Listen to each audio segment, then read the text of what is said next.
Thank you so much. Thank you, Marie, for the introduction, and thanks, Karen, for really laying out the landscape of what Alive and Thrive is, because I think it provides a context for people to see where the research and the evaluation work that our team did fits within the larger portfolio of Alive and Thrive. Before I go on to share with you what we did and what we found as part of the research, I'd like to really acknowledge the team, the large team of researchers at IFPRI that have worked on this, the evaluation component over the many years that we have been working on this. So Disha Ali, Fung Nguyen, Sunny Kim, Kuntal Saha, myself, Rahul, Rawat, and Marie were the team of senior researchers that have been on this project. Some of us longer than the others, but, and then Ed Frangelo at Cornell has been really an advisor in many, many ways for the research that we did. We've had many, many research analysts at IFPRI who've worked with us, many graduate students, many grad students who then became IFPRI research staff as well, and really fantastic administrative support. So it's been a real team that has kept this going for a very long time. And at IFPRI, the work is also co-funded and supported by the CGIAR research program on agriculture for nutrition and health. The background to this work, which really, when we wrote this proposal, it was, I think, in early 2008. And at that, today, I think we all accept that interventions to support optimal nutrition behaviors are really a crucial component of any kind of nutrition program. But at the time that this work started in 2008, or the thinking behind this started, we knew that there was research on many different ways in which you could do this: nutrition counseling, community mobilization. There was an emerging literature on mass media and other approaches, but much of this was coming from really small-scale enterprises. And so what Alive and Thrive came in to do, and what we were then tasked to do as a research team, was to see, can we derive lessons on, are these things effective when they're done at large scale? And so in the context of our collaboration and work with Alive and Thrive in the first phase in the 3 countries, what we did was put together a program of research and evaluation that together studied impacts, pathways to impact, the role of contextual factors, policy evolution and impacts on the policy landscape, and costing studies on really looking at breastfeeding, complementary feeding, child growth, and child development in these 3 different countries. We continue to collaborate with Alive and Thrive on the other parts of it, but this was really the first phase. The kinds of research that we did, so on the left in the yellow there, you have the components of our research portfolio. So we had 2 cluster randomized impact evaluations in Bangladesh and Vietnam. We had what we call an adequacy evaluation, which is a before and after without a control group in Ethiopia. We had nested process evaluations with all of these evaluation efforts. We did policy advocacy evaluation in all 3 countries, looking at shifts in the policy landscape for nutrition. And then we also did costing studies. We deployed many different types of data collection. We did surveys, qualitative research, stakeholder mapping, power mapping, policy analysis. Many research respondents as part of this. We estimate we've probably interviewed over 20,000 mothers in the context of all the surveys and the work that we've done. Alongside that, we have data from fathers and grandmothers, from frontline health workers and policy actors. And we've been a pretty productive research team. Actually, Alive and Thrive has been a very productive publication enterprise. Karen tells me that the project as a whole has over 75 journal publications, of which about a third are from the research that IFPRI did. Several students have done PhD dissertations. We have presented in many places and have engaged multiple audiences with the work. So it's really been quite a portfolio. It certainly has been my career research project. Now, from all of that work that we did, I had to distill, a couple of key results to share with you in the presentation today. And so I've decided to share results that basically speak to 2 key takeaway highlights in our results. The first is the extent to which it is possible to achieve substantial impacts at scale on a few key nutrition-related behaviors in the multiple contexts. So we'll really speak about the issues of context. And that the second is to really share a few results that help us see how the context and the pathways to impact affect the reach and the adoption of the practices that were being promoted. First, a little bit about the interventions in each of the countries. So in Bangladesh, the interventions were implemented by an NGO with very large reach. It's called BRAC. And the Alive and Thrive team worked with BRAC, and the intervention basically engaged their frontline workers to deliver household counseling to homes through home visits. And this was accompanied with, by a very robust mass media campaign, as well as engagement of other members in the community by BRAC. In Vietnam, the intervention was delivered through the government health system, and it was done using concepts of social franchising, which basically aimed to deliver sort of a branded quality assurance model of service provision, but this was done in conjunction with the national institutes, in conjunction with the health system, and was accompanied by an award-winning mass media campaign, in fact, a TV campaign that had some really beautiful TV spots on infant and young child feeding. And in Ethiopia, there again, the nutrition counseling was delivered through the government health system. It was delivered by government health extension workers and volunteers. In the Ethiopia context, this is, it was, I think at that time, a fairly new health extension platform. The platform itself has been evolving over time. But there again, it was a government platform and was accompanied by radio programming as the mass media component. In all three countries, there was extensive policy and stakeholder engagement. So moving on to the first set of results that we found. I'm going to share with you results that we found on exclusive breastfeeding in the three countries, and then on complementary feeding. But I want to orient you to the colors that you'll see. So the dark green blue bars there in solid lines. So everything in solid lines are the intervention areas, and the dark blue-green is Ethiopia, the orange is Bangladesh, and the green is Vietnam. And the dotted lines are from the control areas in the countries that we had it. And what you find on exclusive breastfeeding is in Ethiopia, it was already high to start with, and so the potential for impact on that was limited, but there was an improvement over time, and it didn't go down, which is always good. Both in Bangladesh and in Vietnam, the program had very substantial impacts on exclusive breastfeeding. It's really important here to note that the starting points in the two countries were so different. In Vietnam, this urban, transitioning, Southeast Asian economy, the exclusive breastfeeding rates were very low at the beginning. And the intervention managed to increase those to up to 60%, 57%.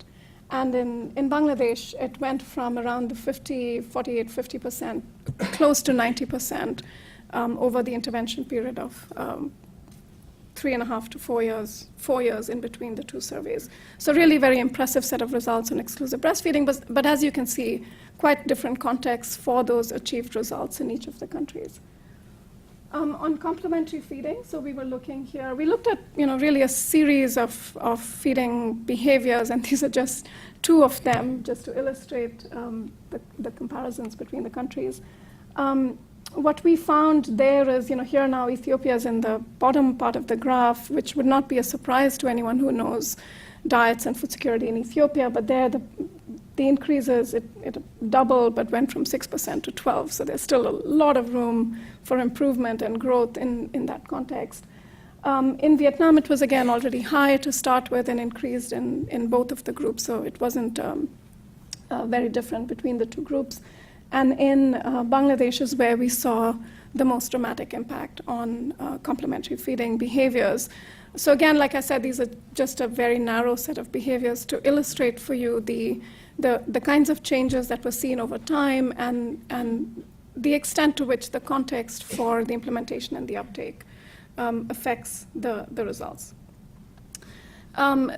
We, of course, looked at child anthropometry, and we also looked at child development. What we found was that child anthropometry improved in all the countries, but it improved non-differentially. So the changes over time were not attributable to to the intervention itself.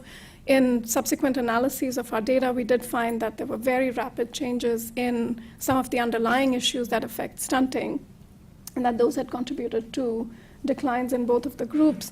But very interestingly, in Bangladesh in particular, we found better language and motor development among children 6 to 23 months of age, and we're also able to show through a path analysis that those improvements were coming from improvements in dietary diversity and responsive feeding, which were promoted by the program. This was a very sort of large body, a diverse set of results that we as the research and program team had to wrangle with and pull together to understand and unpack. And since the phase one, the sort of the core work on putting these papers out has finished, we've now been spending more time really trying to unpack the pathways and the context parts of the work. So I want to move on to talk a little bit about how the choice of implementation platforms and the intersection between what you choose to deliver your programs and what the social context in the communities is has likely affected some of the results that we are seeing here. So firstly, I explained the implementation context itself are quite different in the three different countries. If you look on the right side, just recapping that in Bangladesh we had massive outreach through an NGO platform where there was the team that was managing the intervention had tremendous ability to monitor and target and ensure scale, along with a national TV-based mass media campaign. And so then if you move your eyes left and look at the orange bars, which show you the percentage of mothers that were reached by the interventions, you see that those are really very high. In Vietnam, the intervention was delivered through health facilities, which means that people had to come in to receive the interventions, and therefore the reach itself is a little bit, it's lower than if you're taking it directly to people's homes. At the same time, because mass media reach is high in Vietnam, the intervention itself was reaching a lot of people through the mass media campaign. And finally, in Ethiopia, the outreach was through a government health system platform that in itself was evolving over time in terms of how you could engage health workers and train them. And they were doing multiple activities, immunization, family planning, and all kinds of things. And even in that context, I think to reach about 50% of the population with this was quite positive. So what we take away from this is that it's really important and useful to think about the implementation context, and what we've learned here helps to sort of unearth the kinds of issues that you could encounter if you choose to go with an outreach platform where you have a lot of control versus multi-purpose kinds of platforms or a facility-based platform. The process evaluation work that we had done in Vietnam really helped us understand this a little bit and see where some of the utilization results were pointing to. What we found was we found that the program had done a fantastic job of assuring skills and counseling and of getting the services going in these in the health facilities, but that there were some there were likely to be last mile challenges in terms of people coming into the facilities. And this set of results here is just an illustration of that. We were trying to find out whether people were aware of the social franchising brand, whether they had heard of those facilities, and then whether they went ahead and used those. And the two red bars in the slide really tell you that, help us see that even though many people had heard about the facilities, just about half had actually gone there, and part of it was then help the program think about how to increase demand for those services. We were doing all of this work alongside the programs and really communicating the results back as results were coming in. So it was quite a dynamic sharing. In Ethiopia, the pathway for what a program like Alive and Thrive was introducing into the health system, which was higher quality and content of training around infant and young child feeding, for that to reach the community level on delivery was quite long. And through the process evaluation that our team did, we were really able to show that the gaps were happening at the last mile, just before things reach the communities because there was too much else going on with this multi-purpose health system and several evolutions in the use of the health volunteers in the system. Now, moving on to what the social context itself means for the impact. I mean, once you receive these messages on counseling, what kinds of things affect families' ability to adopt those behaviors? What we found was that cesarean section births, which are increasing in many parts of the world, were a significant challenge in the adoption of early breastfeeding practices, which happened within the first hour after birth.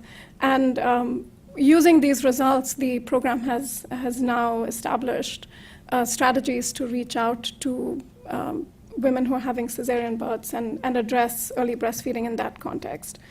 And of course, unsurprisingly, we also found that maternal workforce participation was significantly affecting women's abilities to adopt early breastfeeding practices, exclusive breastfeeding practices.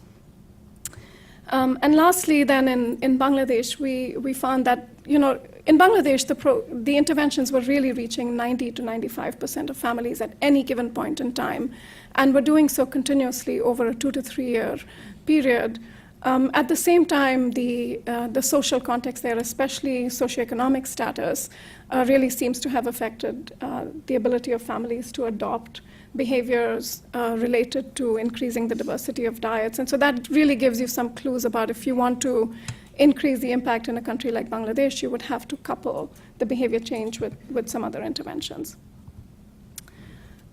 We did a lot of qualitative work, and it's very interesting when you do work like that because you realize that what these interventions are trying to do is to shape behaviors that have been solidified and codified in communities in a very deep way over generations, and in a short time, 3 to 5 years, you have an intervention that's trying to come in and just reshape that just a little bit. And so the qualitative work really brought that to the fore very nicely by showing us that the program messages that Alive and Thrive was putting out was getting integrated into social norms. And we used some very interesting ethnographic research methods to capture social norms. But we also found that many challenges remain that will continue to need to be addressed looking forward. The use of cheap snack foods, of tinned milks, of several other practices that will likely take a little more time to engage with and reshape the entire normative, the norms around those practices have to shift eventually. I'm going to close really, really soon, but I just wanted to share, before we move on to the conclusions, the kinds of findings that we have from the policy analysis and the policy evaluation. This was really a bit of a new piece of work for us in the context of program evaluation, and with Alive and Thrive, we brought together a really solid expert group, I remember, to advise the methodology. And what we ended up deciding was not to try and chase down whether Alive and Thrive had an impact on the policy environment, but really to look at broad-scale shifts in the policy environment over time, and then to try and examine where the kinds of things that Alive and Thrive was doing might have reshaped certain things. And what we did in that work, and the paper on this was just published literally 2 weeks ago, I think, was we found that there were definite shifts in the policy discourse at the national level towards stunting, breastfeeding, infant and young child feeding in all 3 countries, and that this had happened despite other competing nutrition priorities such as acute malnutrition, food security, and nutrition transitions. We found that multiple actor groups had been engaged around this issue of infant and young child feeding, but there are very significant conflicting interests, especially around the role of the formula industry, that will make this issue of advocacy for appropriate infant and young child feeding very, very important for many years to come. The Alive and Thrive work, which was really targeted advocacy and policy support, really seems to have helped with stakeholder alignment and strengthening implementation capacity. But in the end, our work also shows that there are lingering policy implementation challenges which relate to national commitment and funding, implementation capacity, and enforcement of the code of marketing and things like that. So it was a very, for us, a very interesting area of research to get into, and we were certainly learning and doing.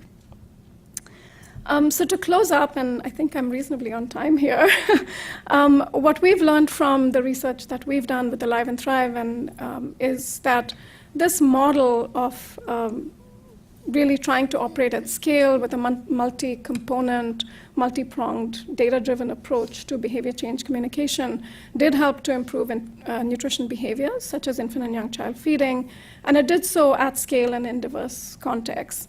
At the same time, as I've shown you, the impacts varied, and so the challenge looking ahead is to find the fit.